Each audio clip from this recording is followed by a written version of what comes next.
Adam Savage and Jamie Hyneman might be the poster boys for Mythbusters, but Kari Byron was a huge part of what made the show great, bringing lots of flair, personality, and humor to the show. Here's a few things you might not know about Kari Byron. Breaking into a new industry can be tough, and it sounds like Kari Byron endured her fair share of struggles early on. In an interview with The Verge, she opened up about making her first tentative steps in the special effects industry. Initially, she had quite a hard time finding a gig.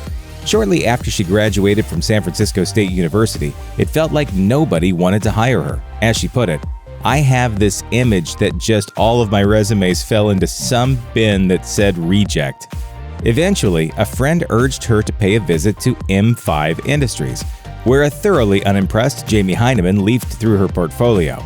Hyneman eventually found one thing he liked: a photograph of a sculpture she'd made of an elderly man. And that was enough for Byron to get her foot in the door. She started off at M5 Industries as an unpaid intern, working another job at night to make ends meet.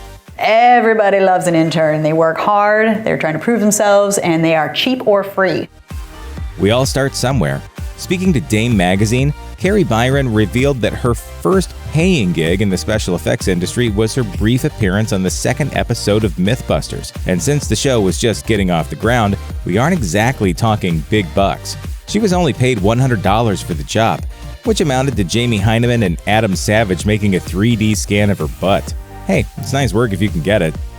It really looks great. It's a really nice... It really looks great. You like that? In case you're wondering, that scan was subsequently used to create a pair of artificial buttocks. They were testing to see whether or not a heavyset person could actually get stuck on an airplane toilet if they flushed while sitting down.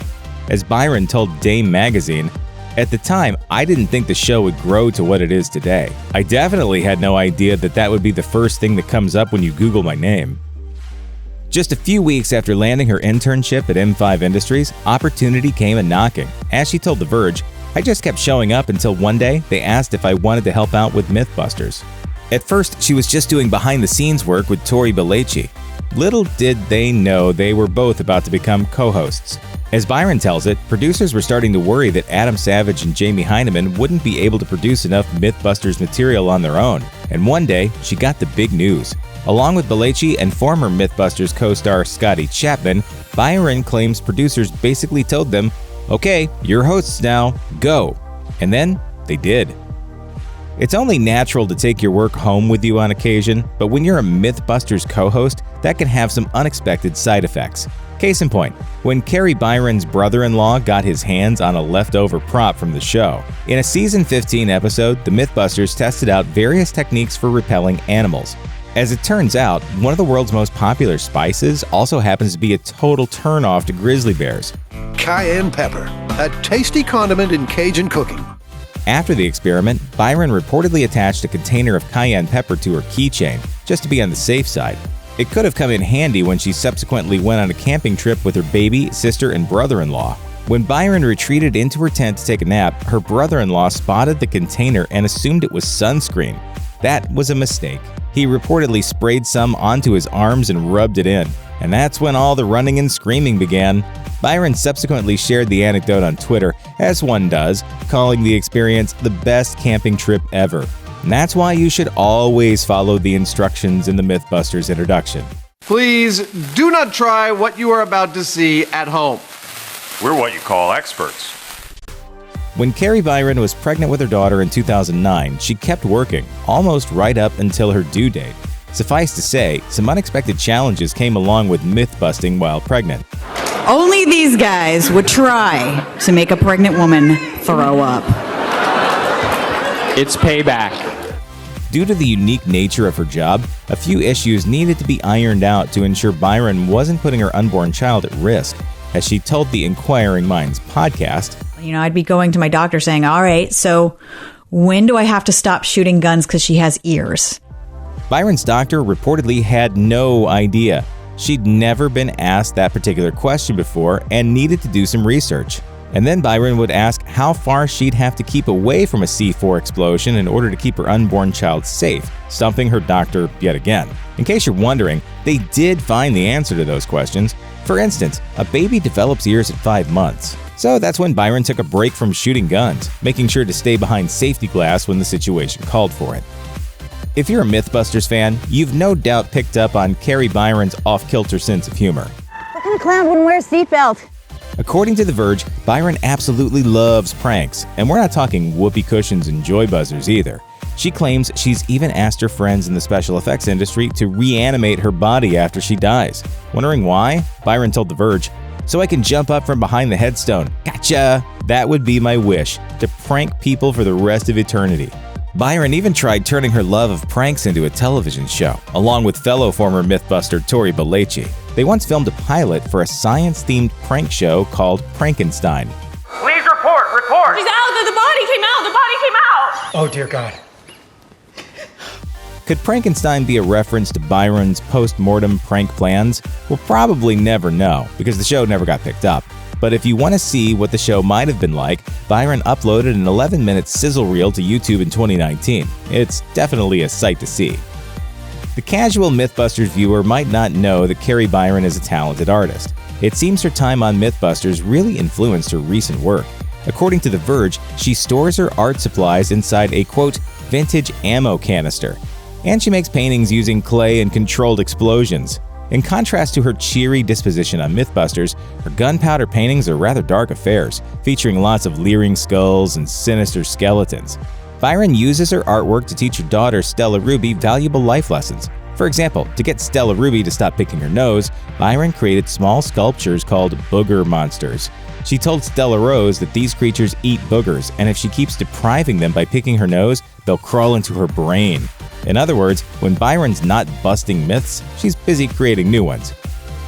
When two famous people display an inkling of on-screen chemistry, there are bound to be rumors of behind-the-scenes romance. Over the years, there's been some speculation about the relationship between Kari Byron and former co-host Tory Belleci. That's not surprising, really. Can't you feel the sexual tension crackling in the air? Oh my God! In an interview with Blast magazine, Byron addressed these rumors and made it clear that their relationship has never been a romantic one. In fact, she's been with the same partner, artist Paul Urich, since long before her first Mythbusters appearance. Byron says Belleci is like a brother to her because they pick on each other so much. You'd expect someone like Kari Byron to embrace every new tech development that comes around, especially considering her time on Mythbusters and the fact that she lived a good chunk of her life in Silicon Valley. That's not exactly the case. In a 2011 article she wrote for Wired, Byron opened up about her long-standing aversion to social networking sites. As she explained it, she basically fled Silicon Valley when the internet started exploding, way back in the Friendster era. After an extensive period of backpacking, she returned to the daily grind and discovered most of her peers were, quote, drenched in technology. She was quite wary of this new way of life, asking her friends, "Why would I want to be in a chat room? I can just go to an actual place where people are." But when she saw her 19-month-old daughter Stella Ruby deftly navigate her iPhone to play an episode of the kids show Yo Gabba Gabba, she realized it was time to either catch up or get left behind.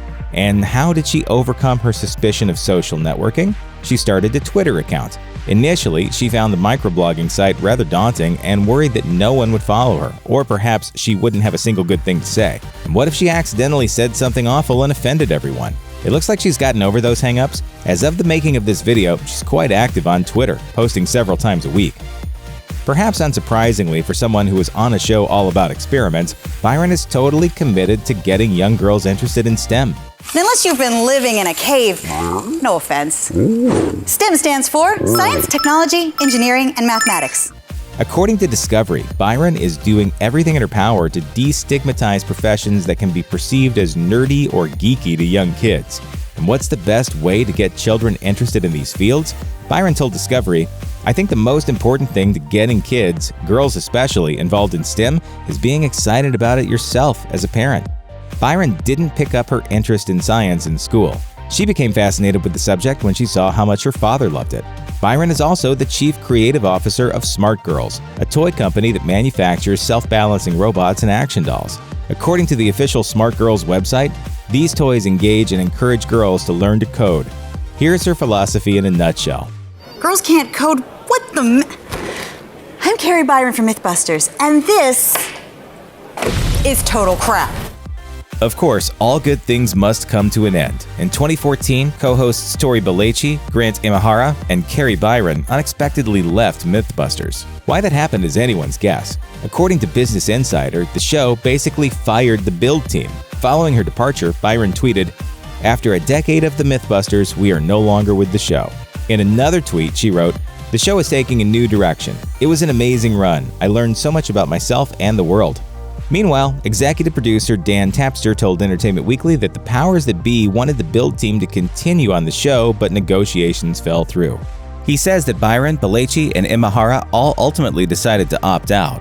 Several sources claim they left the show over a salary dispute.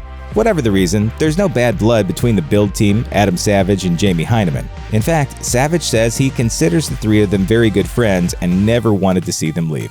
The build team even returned to the show in 2016 to shoot a special reunion episode where Kari and her old friends reminisced about all the good times. There was a time where I had to try to extract methane from your poop. Sorry. Check out one of our newest videos right here. Plus, even more Nicki Swift videos about your favorite shows are coming soon. Subscribe to our YouTube channel and hit the bell so you don't miss a single one.